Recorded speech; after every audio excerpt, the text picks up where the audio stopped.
Hi everyone, and welcome to the latest episode of the Tiny Brains podcast. I'm Kevin Joyce, CEO at Tiny Brains, and with me I have Peter Graham, the Brigadier of Brains at Tiny Brains. Say hello, Peter.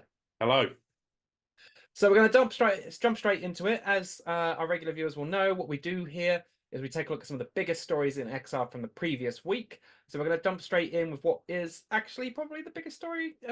It's the upload summer showcase.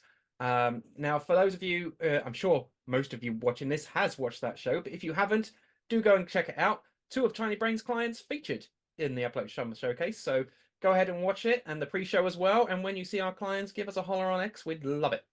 But moving on to the actual news stories, we're going to jump in with Horizon Worlds. Yes. Now, you may be familiar with this because Meta's Horizon Worlds has existed for around about 2 or 3 years now. It's been at least probably 3 I think years, longer than that, to be maybe honest. I can't longer. remember exactly. And it was part of originally Facebook's push into rechanging their name to Meta, Mark Zuckerberg's focus on the metaverse, which has gone a little bit by the wayside, it feels like now for a lot of people. But yes, Horizon Worlds originally launched and it was US only. Then it came to a few other countries like the UK, Spain, but it was still region locked. So now, this week, Meta have announced that they're opening it up to all locations where Meta Quests are sold. So that's great news, obviously, for Horizon Worlds. It's there was a while in which people were thinking it might be dead, but no, Meta are still pushing on, which is great. Have you ever experienced it, Pete? I jumped into Horizon Worlds in the early days, but to be fair, I've not been back to it recently. Same here, and I think the same for a lot of people. Horizon Worlds is fantastic in principle, but in execution, it is kind of just an empty space. And it did viciously get ribbed on, didn't it, for its graphics? Yes, Oh, but we'll see. If they're opening up to more people, it means that they are still concentrating on it to some extent. How much Zuckerberg presents that to shareholders, I don't know. My firm belief in the whole Facebook becoming Meta, huge investment, drop off, and whatever else is purely that Zuckerberg's vision is still the metaverse or a metaverse. But the investors got cold feet about it. So you know what? We're just going to call it R&D and not mention it specifically to investors until such a time at which it comes round again. That's my view on it. I don't think, looking at the numbers that Facebook are spending on R&D, I don't think they have actually decreased their spending. I think they just made it less visible, personally. yeah, that's a good shout because yeah, investors want AI nowadays, don't they? So yeah. So moving on with some supposedly, potentially good news, I guess, for Meta. The Quest 2 stocks seem to be running short. Yes, particularly on the MetaQuest store itself. If you try and buy a Quest 2, you'll find that a lot of regions don't have the 128 gig model. The UK is the only outlier to that. We have the 128 gig model, but we don't have the bigger 256 model. And what this would usually mean is the fact that they're not bumping stocks back up again because there's another headset on the way. Quest 3S, anybody? Mm-hmm.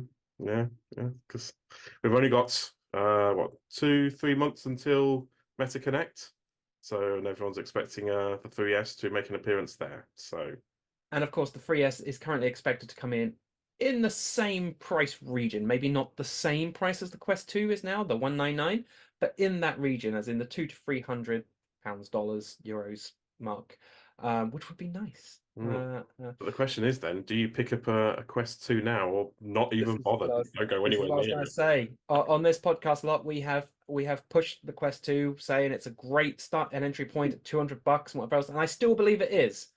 However, now with the Quest 3S potentially looming, or potentially that price point, could we possibly suggest that you won't jump in at a Quest 2 at that price right now?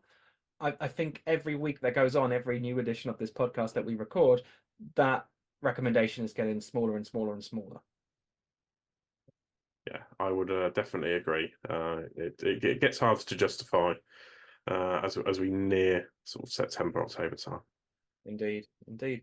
But on the other hand, the Quest 3 itself, it's good news with this headset as well. Certainly, there people have been trying to keep track of the sales figures for Quest 3. And because Meta don't release any real concrete official sales figures, and what one person has managed to do is find that First Encounters, which is a Quest 3 only mixed reality, it's a free title that you can play, has hit over 1 million downloads, which has been the best indicator yet that Quest 3 has sold over 1 million units. Actually, probably way more than that because not everyone's going to have played First Encounters, are they? So literally, you're probably very much guaranteed that Quest 3 is over 1 million and counting. So again, these aren't concrete numbers. This is best estimation by the XR community, but Mhm. we would assume it's pretty accurate. I can't have seen the Quest 3 selling under 1 million at this point, 7 months in or whatever it is, 8 months in. And yeah, to be honest, I feel that's actually quite light. I would say maybe that is a little bit light, but yeah, it's a lot. I would have thought it's mainly Quest 2 users upgrading. So maybe would you see a discount this year? A year after launch, a little Black Friday deal, maybe? Maybe on the Black Friday deal, but I can't see an official permanent discount with the supposedly the Quest 3S coming in. I think that's the idea. This is the discount, the fact that there's a newer model with a minorly reduced feature set. Wasn't did Quest 2 hit about 20 million? Was that the last figures that I Well, vaguely again, we don't remember? have any official figures, do we? But the Yeah. expectation is that the Quest line has passed 20 million. Oh, So okay. that's Quest 1, Quest 2, and Quest 3. But with Quest 3 at 1 million supposedly, and Quest 1 obviously doing significantly less than Quest 2, we can put the Quest 2 in that region, I would imagine, of 18 to 20 million, Yeah. which is nice. Right. Getting comparable, I mean, it's not close to a games console, a current gen games console, as we are 5, 6 years in or whatever. But for a couple of years on the market, it's a good number. Yeah, I'd say so. So all of those of you who haven't played your Quest 2 and just get out of the cupboard. Don't just make it a dead, be part of the dead million that don't play it anymore. Get it back out, give it A a re try. a really expensive paperweight. Yeah. I got plenty of them from my time in the games industry. On live anybody? Anyway, moving on. We're gonna round up as we always do with discussion of a new game, typically an announcement, which this is Mobile Suit Gundam. Yes. Well, we know there's quite a few big games coming towards the end of the year for VR, but we'd not heard much about Mobile Suit Gundam, and now we've had a mixed reality trailer. So it actually turns out it's being classed as a VR anime movie, but it's actually a mixed reality game that's coming out this fall for MetaQuest. And we got to see a little cheeky sort of couple of minutes trailer last week. And you're essentially, yeah, you're it's like you're playing with toys. Yeah, you got your mobile suit Gundam in hand, and you're running around your room shooting stuff in mixed reality. Which I don't know. I'm not 100% sold on it because I'd want to be inside the Gundam, being like a giant mech fighter. But maybe that's just me.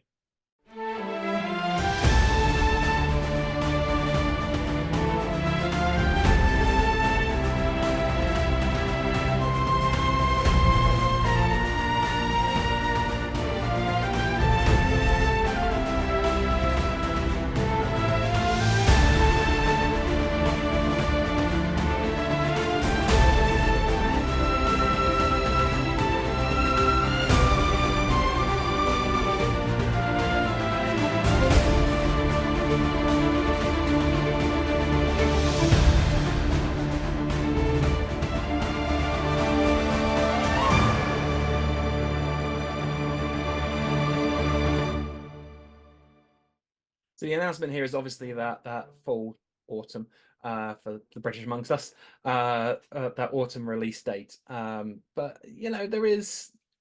I'm a bit more keen on it than you, Pete. Okay, fair I enough. I like the idea of sci-fi battling Warhammer VR MR experience. I think it's all right. I think it looks good.